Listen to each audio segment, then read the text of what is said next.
Very good morning to all of you.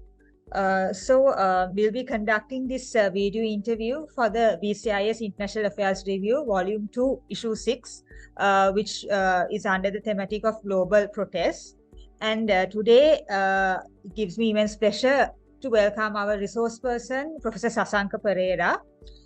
So in recent months, we have seen mass protests in many countries, including in South Asian countries like Sri Lanka and India, and in different parts of the world. There are various factors which led to mass protests in these countries, and the protesters, those who organize these protests, use various methods to organize these protests and advance their goals. There are also some common themes that connect these protests.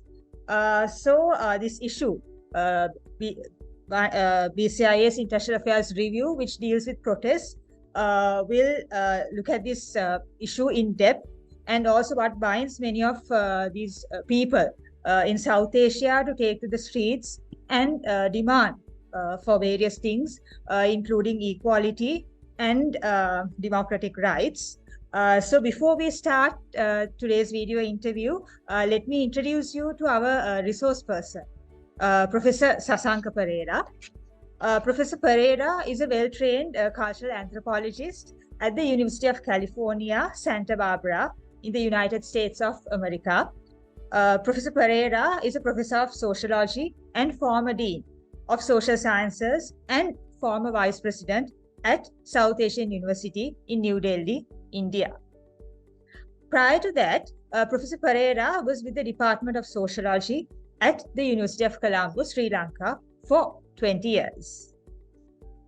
His research interests include contemporary social theory with an emphasis on the idea of culture and its politics, art, and visual culture in South Asia, methodological implications of photography, urban space, education, politics of nationalism, ethnicity, and politics of humor.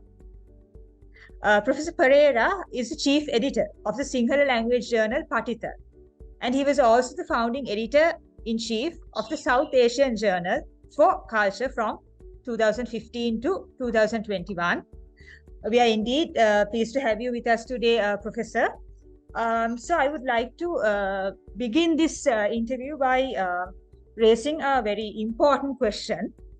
Professor, in your opinion, do you believe that there has been an increase in protests around the world leading up to the year 2023? What are your thoughts about this?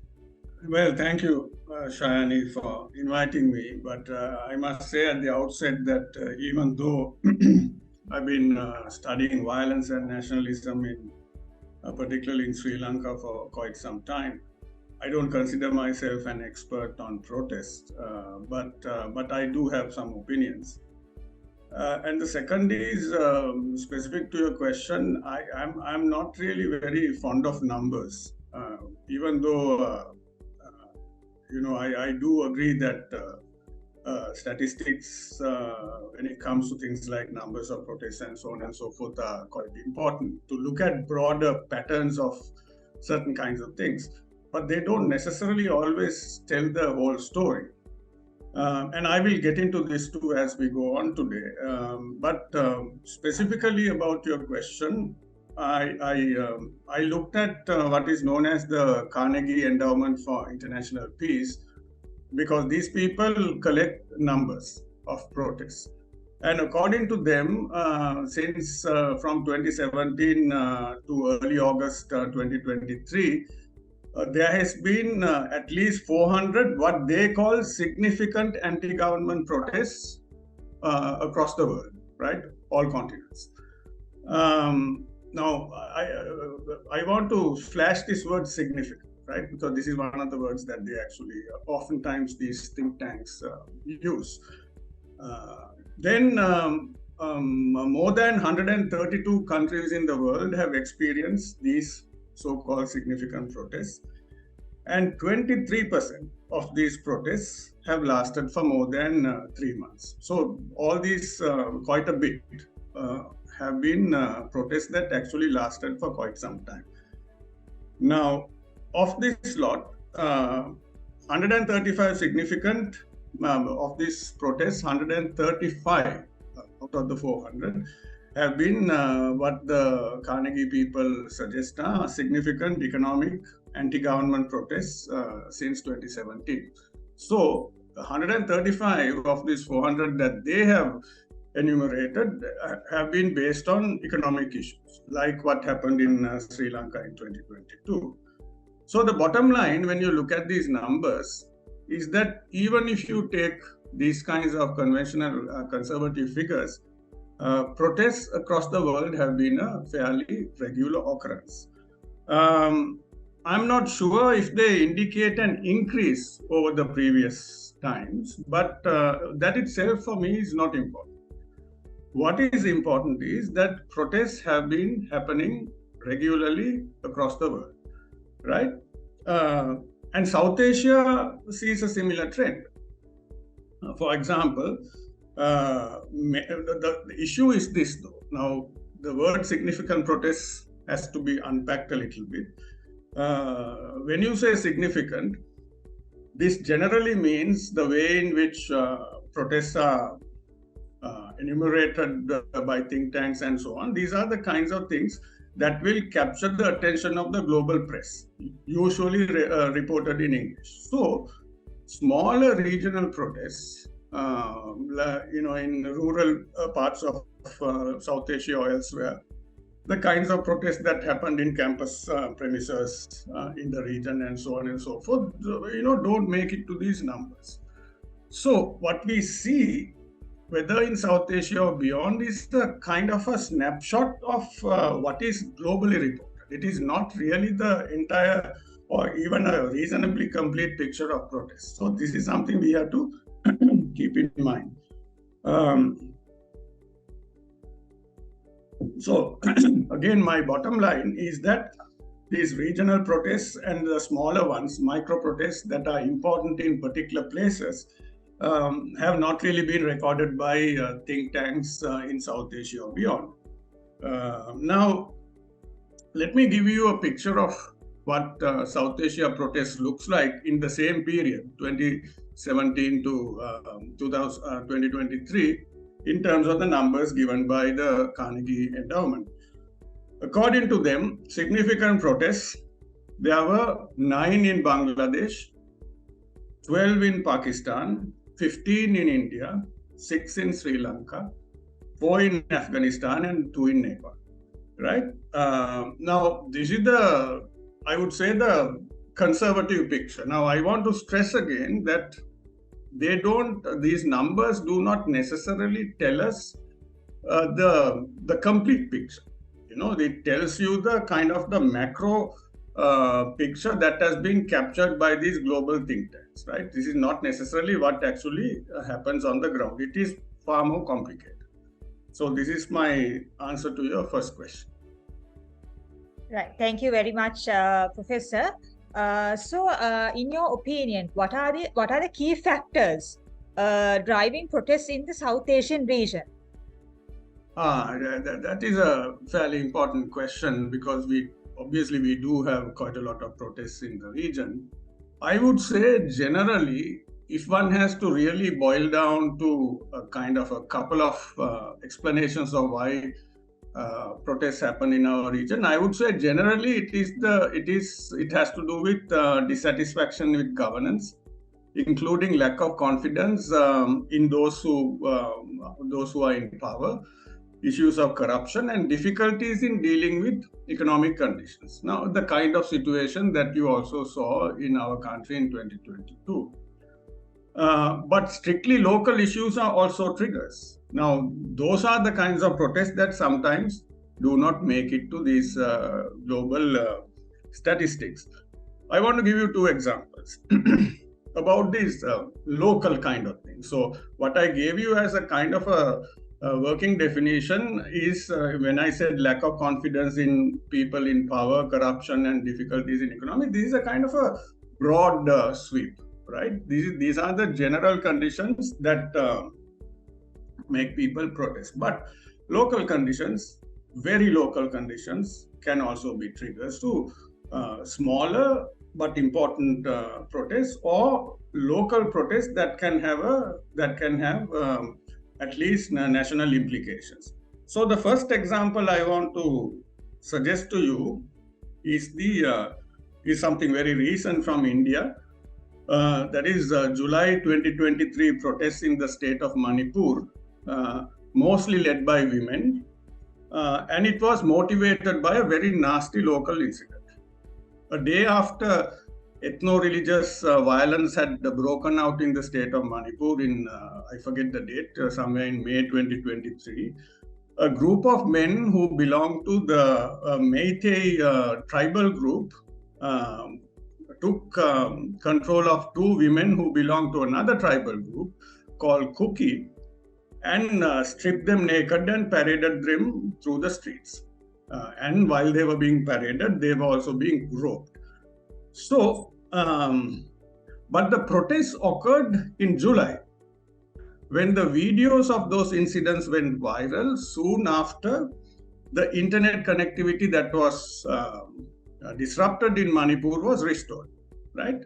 So this is something that since July, this is something that really created immense instability in Manipur, but it also is something that created awareness throughout India and also the world.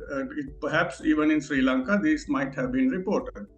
So, but this is a very strictly local incident that led to these protests. Then also take another example of a local protest, which is the 2013 Ratupaswela protest in Sri Lanka, as another example of a very local thing. Here, many of us might have even forgotten this. People from about 12 villages in the general area of Ratupaswela started protesting because they believed their drinking water was being contaminated due to the rubber products that were being made in a company located in their neighborhood, because they believed that the byproducts of the production process was being released to the local water bodies. Now, this is something very local and very fundamental. People were simply asking for clean drinking water, right? But the protest ended when it was completely mishandled by the government of the time, when the military opened fire, killing several protesters, right? So these were both very local events. But in the final analysis, even these protests, while they may have very different local triggers, boil down to issues of governance and lack of confidence in the systems of governance and law and order. So that is what I began with. So even when it comes to local protests, the general reasons why people protest will have to do with issues of governance and lack of confidence in the systems of governance, as well as things like corruption at the local level. Okay. And also, Professor, now if you look at some of the recent protest uprisings in India, the farmers' protests and protests against Citizenship Amendment Act, these were widely covered by international media as well. So what is your opinion about the significance of these two protests and their effectiveness? So which two protests? The farmers' protests and the protests against the Citizenship Amendment Act. Okay. I would say that when it comes to let me give some background, because these are not necessarily things that people will remember. The 2020 to 2021 Indian farmers' protests was essentially a protest led by farmers in two states. First, mostly from Punjab, but also later from Haryana, both are neighboring states close to Delhi. And they were protesting against 3 farm acts that were passed by the Parliament of India in September 2020, right? Now, official reason for the acts was that they were supposed to rationalize agriculture, right? That's what the government said.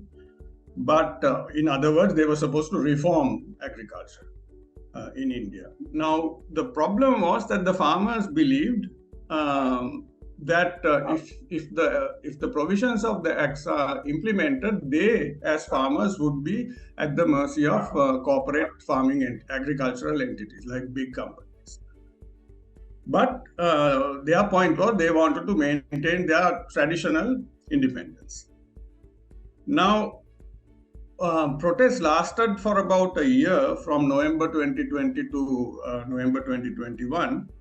And for a long time, it also disrupted traffic on the Delhi-Chandigarh highway because farmers were camped on the highway. They had come with whole families, tractors, and built small huts and so on and so forth. Now, initial local protests in Punjab and was later joined by farmers from Haryana became a movement that was difficult to look away from when they decided to march towards Delhi, right? Now, from here, I think we have to try and figure out how this was handled. I think the government was very cautious in dealing with them, mainly as there was a risk the protest could spread to other states, because India has a huge agricultural presence throughout its territory. They were worried that farmers from other states might also join the protests. And if that happened, they were mindful. When I say they, I mean the government was mindful of the fact that the farmers are a significant voting bloc in any election, right? I think electoral consideration was a major reason for handling it more carefully than is the norm in governments handling South Asian protests, right? But of course, there was some violence when the farmers decided to march towards Delhi during India's Republic Day in 2001. So that is when they actually clashed with the police. But there are a few other things we have to keep in mind.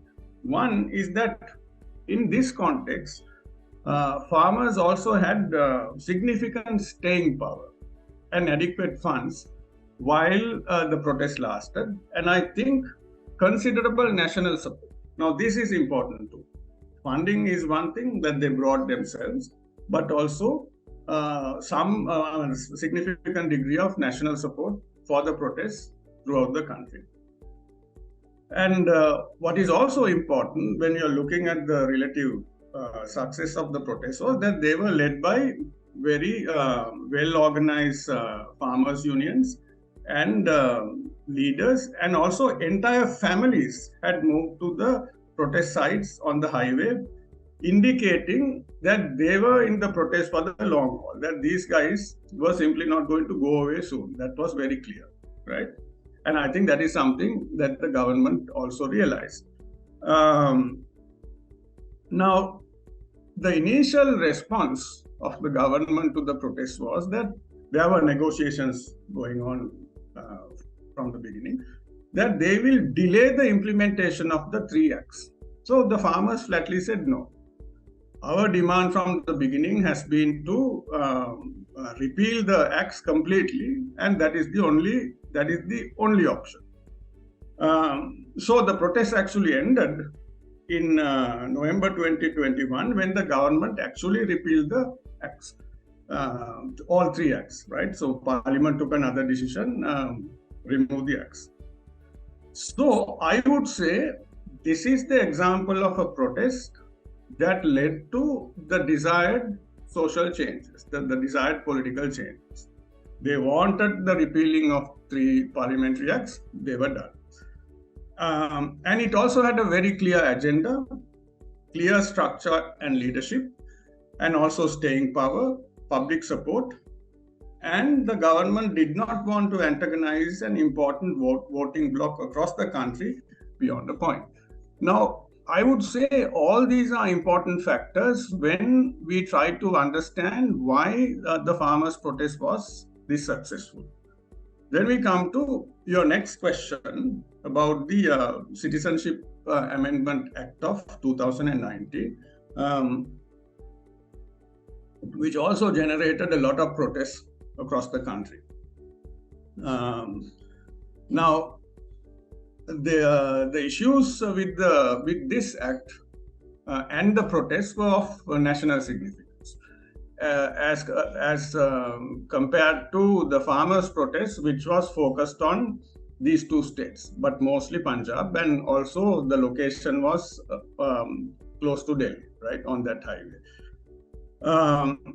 So the actually what happened with the act was the Amendment Act was that it amended the Citizenship Act of 1955, offering eligibility of Indian citizenship to people who were considered persecuted minorities, who were living in countries like Afghanistan, Bangladesh, and Pakistan.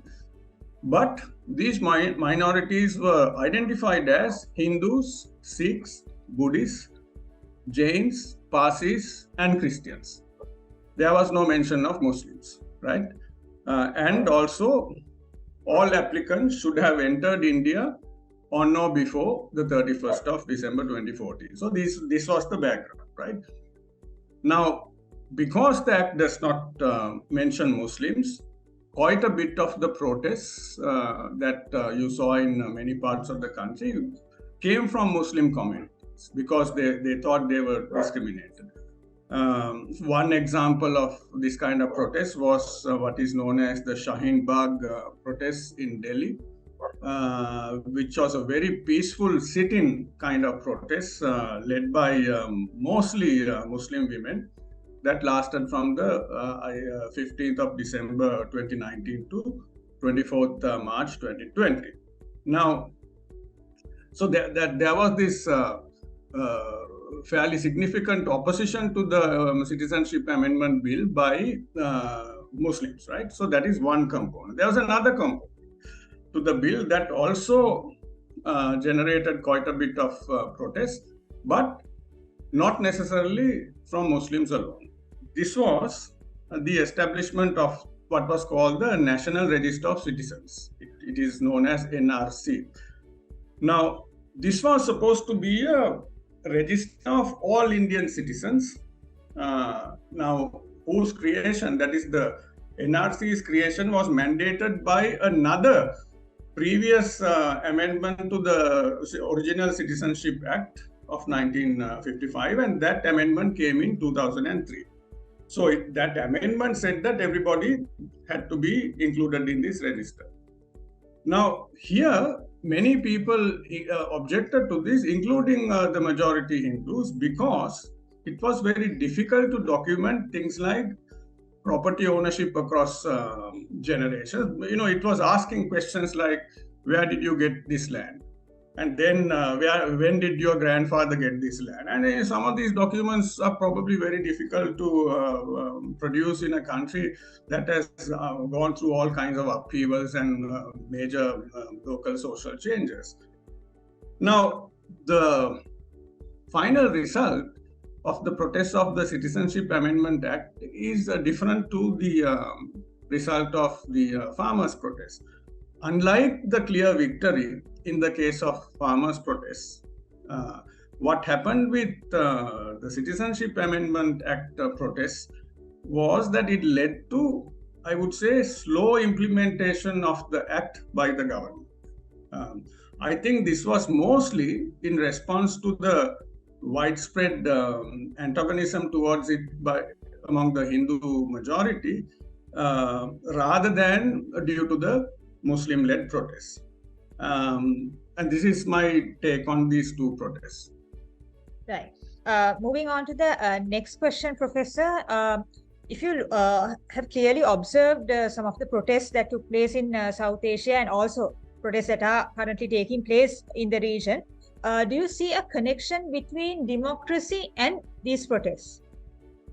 Yes. I mean, I would say that it is almost a common sense that is, see, it's like this.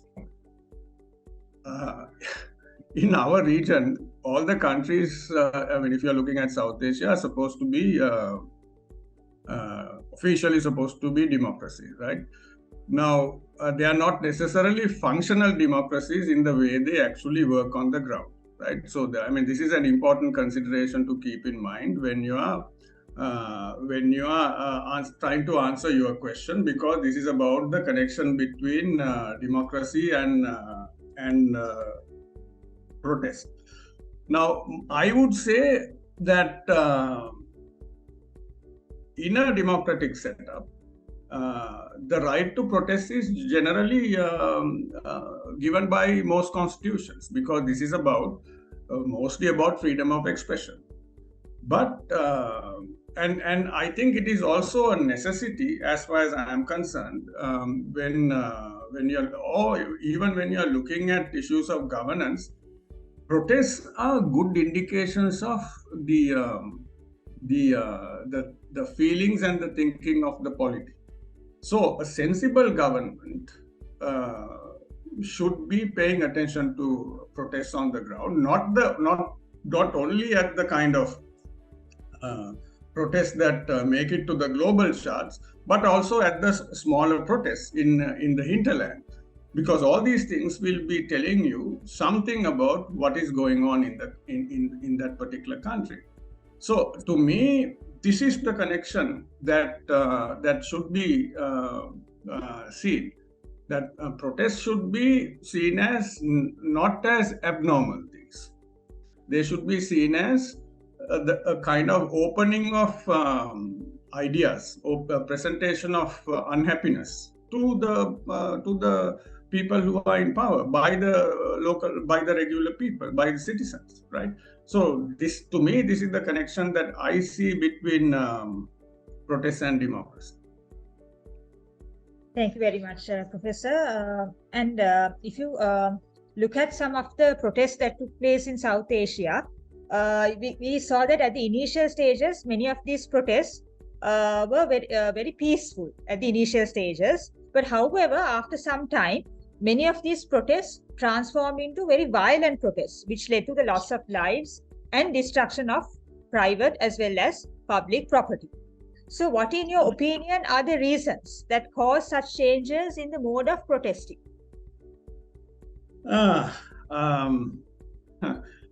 don't think this is the typical or the only pattern of protests across the world. That is, we shouldn't assume that all protests begin peacefully and then turn violent and destructive. I would suggest that most protests begin and fizzle out before one even knows about it, right? Like those kinds of regional protests and small scale ones that I have been referring to.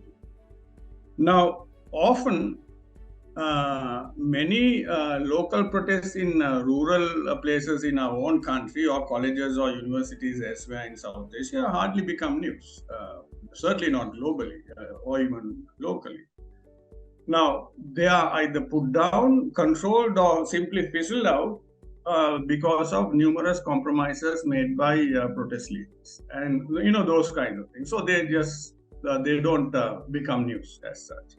But you're right that peaceful protests also can turn violent often, right? Now, to me, which is what I was also trying to say earlier, protests in any place is a signal of structured unhappiness. People don't protest for fun. No? They protest because they are not happy with the prevailing conditions. It is also a signal that something needs to change. Now, if that signal is ignored, or if the process of delivering that signal is arbitrarily put down using force, which ideally should not be done, certainly if the protests are peaceful, then if these things are done, that is, if a protest is arbitrarily put down, like what was done in Ratu Paswela and all these kinds of places, then where there is adequate strength in numbers, things can easily get violent. So to me, that would be the turning point. It can also turn violent if there is, even if there is no numerical strength, if people believe they have nothing to lose, or when people think they have no other choice. right? If that stage is reached, then a protest can become very dangerous. And we have seen this happening around the world. In this context, I think Sri Lanka's 2022 protests were remarkably non-violent. And this is despite the presence of what I would call street fighters among the crowds from day one. There were these people who will go and topple barricades and so on. These were not like regular protesters like you and me. These were people who were capable of doing, what I would call street fighting. That is, now this non-violent ethos, which was fairly clear in the 2022 Sri Lankan protest, was mostly because this was a protest that drew from across all sorts of ethno-cultural and regional divides and class divisions, and non-violence, both articulated and practiced, was the only way to keep all these people rooted to the idea of the struggle, right? If there was violence, it would have fizzled out long before this. And also, from the beginning, there was a general acceptance of non-violence as the main process of protest. Now, this was acceptance in the sense this is something that was repeatedly said by regular people, individuals, as well as protest leaders, right? Also, from the beginning, when the protests began to grow and were focused on Golface Green as the main protest site, despite a heavy police and military presence, I would say at the beginning, there was a remarkable restraint on the part of the state too, especially on the part of the police and the armed forces. That is, given the strength in which these people were present, the kind of violence that could have happened and has happened in our own country in the past and in the region did not happen, right? But we all know from our recent unfortunate history that all this changed in May, in the month of May, when thugs belonging to the party of the former president and prime minister emanated out of all places from the prime minister's official residence and started to attack protesters and their structures in Golface Green and on Gaul Road. Now, they were led by well-known leaders of that political party. And here, in this particular context, very clearly, the police opted to turn a blind eye when violence was when there was violence targeting protesters, which they didn't do before. So here they looked the other way, right? So obviously something had changed. But I would say the counter-violence that emerged after this phase of violence from government supporters hardly came from the protesters. So it is not that ideal, that pattern you are referring to. It's not that a protest became suddenly violent, right? The counter-violence that came after the May attacks was mostly not from the protesters, but initially from well-wishers who wanted to protect the protesters on one hand, and these were the guys who were construction workers and so on, who saw what was going on and came down to help the protesters in Golface. And also from very organized groups who went about burning the houses of ruling party politicians throughout the night, about whom we still do not know much beyond rumors. So this is one of the gaps. I mean, there are a lot of rumors who they can be, but there is no, to me at least as a researcher, I don't see any reliable research to identify who these people are. But the bottom line is, here the protest did not turn violent. The politicians in power targeted the protests with violence in May that year, 2022, and violence erupted, but not necessarily from the protest. So this is, to me, this is something that is somewhat unusual. It is not that a protest turning violent. It is violence that happened to meet a certain kind of state violence. To me at least, we are still not sure from where this violence came. This is it for the moment. Well, Professor, now we saw several times police and law enforcement authorities in the South Asian nations using various mechanisms to crack down on protests and suppress dissidents. So, in your opinion, what is your opinion about the methods that were used by the South Asian states and the law enforcement authorities of these states to crack down on protests? I would say at one level, it is in the very nature of states to crack down on protests, right? Whether the states are in South Asia or someplace else. This is mostly because, by definition, protests tend to challenge prevailing power relations of nation states, governments, regional power centers, power brokers, and individuals, right? So, protests then are seen as antithetical to the survival of established power, right? So that is the general, I would say that is the general kind of assumption. So it is not surprising that states and state-like power structures would generally opt to crack down on protests, right? So this is something to me that is not surprising. What is unusual, however, is if they do not crack down or delay such crackdowns. So that is why the Indian state's response to the farmers' protest was unusual, because there was no immediate crackdown, right? And if this happens, that is, if there is a delayed crackdown or no crackdown to major protests in our kind of countries, in these fractured democracies, that would also mean it is done with expectations of states or government survival in the long term. So now, as I was saying before, when it came to the farmers' protests, they were being handled very carefully, because the government did not want to antagonize the farmers, thinking that if it spread across the country, they will organize themselves as a they are already a major voting bloc, that this might go against the government party in the next election. So that is, I think that is the kind of consideration that will come to play a role if protests in our part of the world are handled carefully. So there will be that kind of reason behind it. This is not the normal thing, right?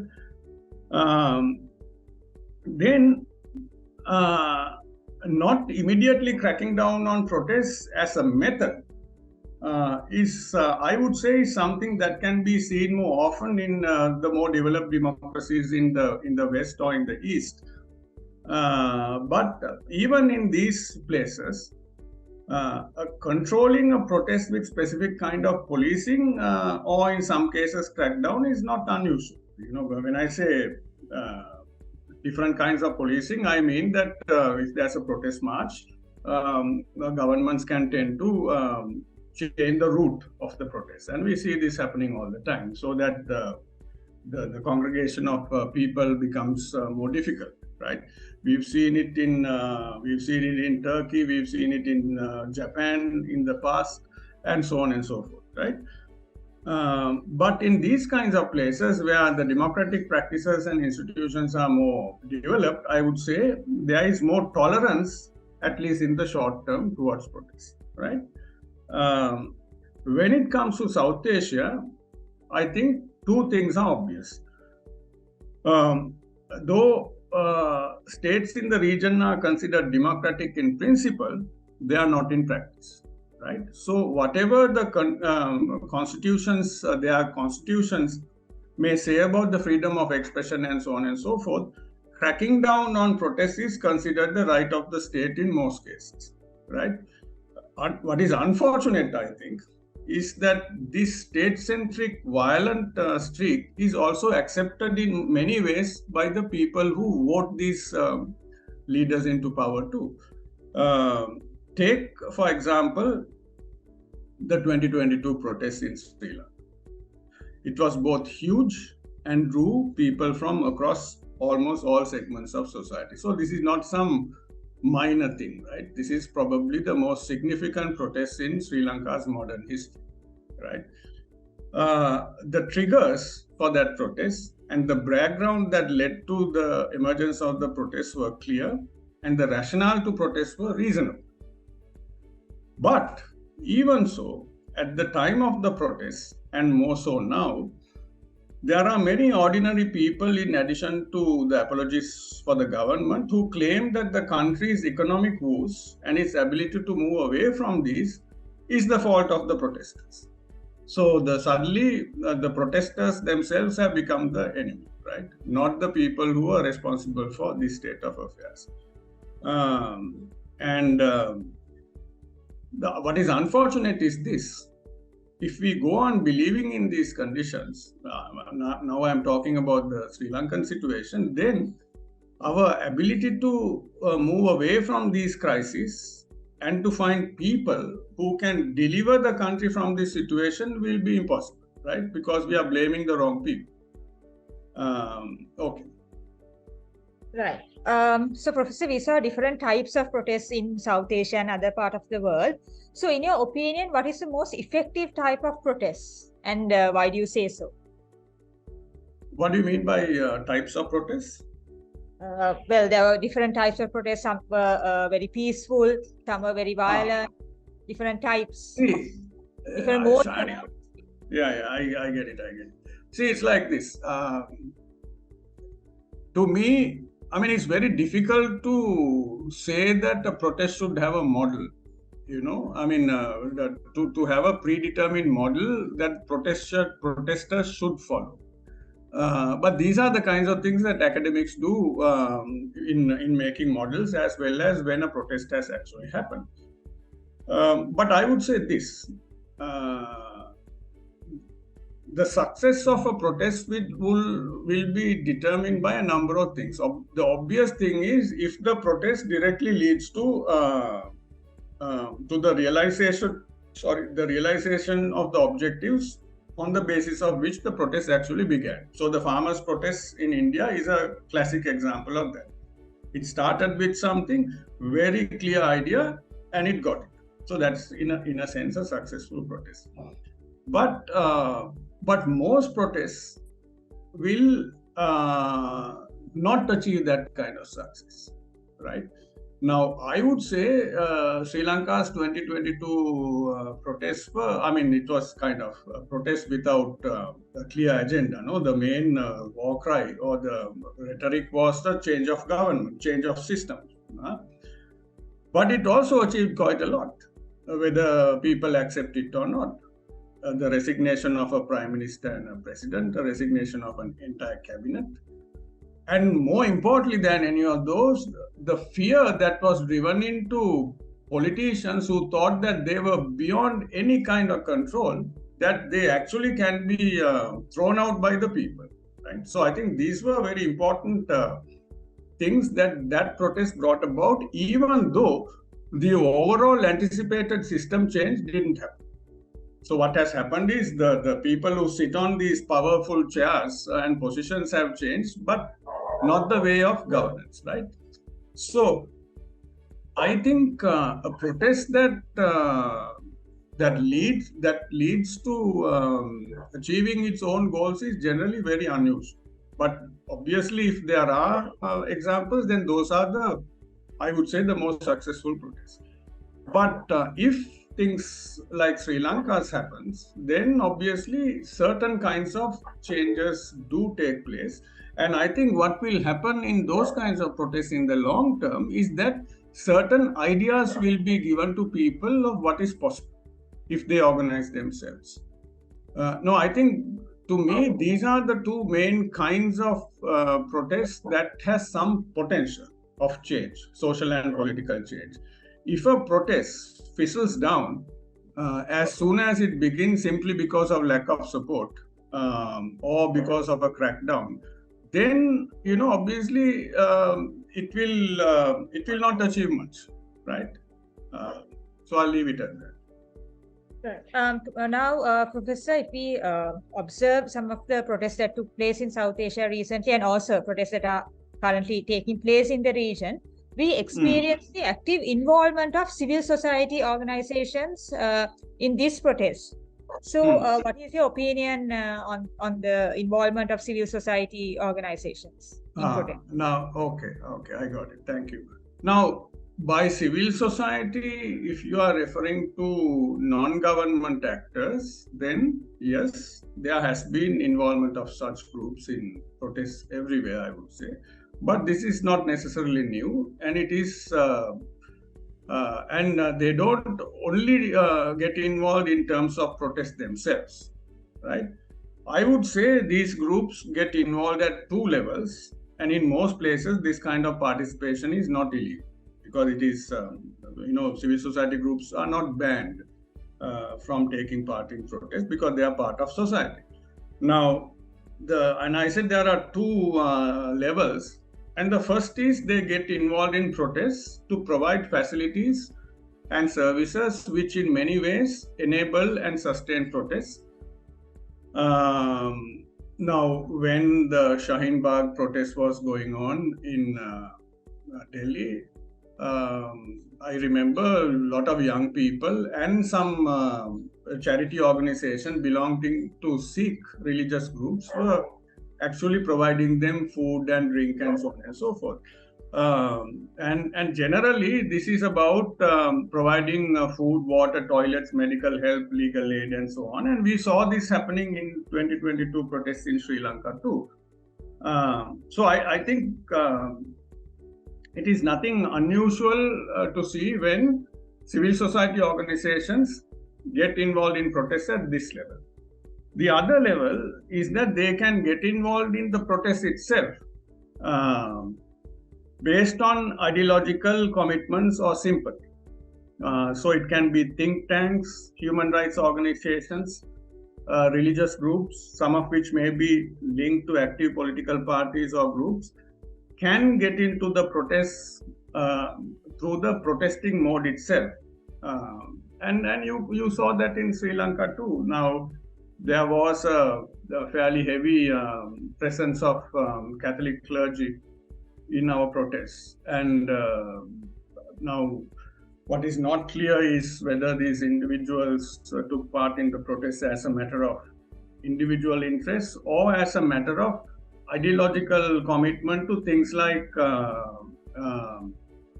revolutionary change, which is also not, something that came from liberation theology in South America and so on and so forth. So it's nothing unusual to the Catholic Church. But it's still not clear in my mind the rationale behind how members of the Catholic Church took part in the protests. And there were also Buddhists, which again, it's not very clear to me whether they were organizations or groups of individuals, right? But civil society groups taking part is nothing unusual. Okay. Right. Thank you very much, Professor. And then I would like you to shed your opinion, give your opinion about the media coverage of these protests. We saw that in the South Asian region, some of the mainstream media, like leading newspapers, TV channels, radio channels, playing a pivotal role, a very active role in taking updated news about these protests to the general public. So, are you? What is your opinion about the media coverage and also the narratives that was used by the media when they took the message to the general public? Yeah, see, media is media, no? So I have very little faith in media because the media is a matter of business, right? Even though the general the slogan that media provides is it's a purvey of truth. We know it is more a purvey of interpretations. So across the world now, when and also you have to also figure out what media means, whether it's mass media or whether it could also be things like social media, because now this is a very important distinction. When years ago the protests were happening in Iran, particularly in Tehran, and also throughout the Arab Spring, social media played a major role in both giving out news to the world as well as in mobilizing, right? Now, when it comes to South Asia, and forget South Asia, we look at Sri Lanka for a moment. The mass media, I thought, was very, very poor. It did give, I don't know to what extent I can give you names, but I will avoid it for the moment. But there were classic examples in Sri Lankan media where some media groups actually reported news as it was going on without much interpretation, whereas others, particularly controlled by the government and private media houses that were sympathetic to the government, were actually giving news of the protests which were which was in a particular slant that they had created. This was not news, these were interpretations, right? Now, I think both these trends you will see everywhere in the world. Now, when the capital in Donald Trump's, when he encouraged the attack on the Capitol in his last years in power, look at the way the news was reported by something like CNN and Fox News. They look like two different planets, right? So, I would say that to me, in an ideal sense, it would be good if news is reported as news, with some commentaries maybe. But if news is reported as alternate facts, again, that a word that came from the Trumpian era, then you have a problem, right? And I think, but then we as citizens have to be sensible enough that when we read or see or hear a report, we have to also have the capability to rationally process that report, right? If you take it for what it is given, the way it is given, then that itself is a problem. Okay. Right. Professor, now we have come to the end of our interview. So before we conclude the interview, I have one last question for you. So in your opinion, are protests a viable method of change, especially within authoritarian settings? Well, in most cases, I would say, to me, let's put it this way, let's slightly unpack it. Protests do not, we have kind of discussed this indirectly already, protests do not necessarily lead to change, right? And I don't think we should expect it. But protests are very important in the sense that they will indicate the pulse of the people, pulse of society, that something is going on, that people are unhappy or that they are unhappy about certain things. Now, it is the job of a sensible government to pay attention to this unhappiness, therefore to the protests. And if they do, then one assumes that on that basis alone, if you are sensitive enough, it can lead to social and structural changes if a government so wishes. But the point is, if you look at protests as a nuisance that has to be cracked down upon, then you will not see that. So to me, these are important signals of the political temperature of a country. Now, whether a protest directly leads to social and political changes is a different matter, and I don't think that will generally happen. But one has to grasp these moments. Now, in the case of Sri Lanka, even though the 2020 protest was very clear about the unhappiness of the people and the problems they were facing, the government that has preceded, which is in power today, I don't think have grasped that moment. What is unfortunate is I think many civil society groups have also forgotten about it. So it's in the past. Now, how do you make policies and go to the future if you don't learn from these kinds of situations, right? So I will leave it at that. Thank you very much, Professor, for your valuable time, for taking time off your busy schedule and shedding light on a topic of contemporary importance. We would like to thank you for your thought-provoking academic insights on protests in South Asia. So thank you very much once again, and would like to end the interview now. All right, Shayani. Thank you very much. You take care.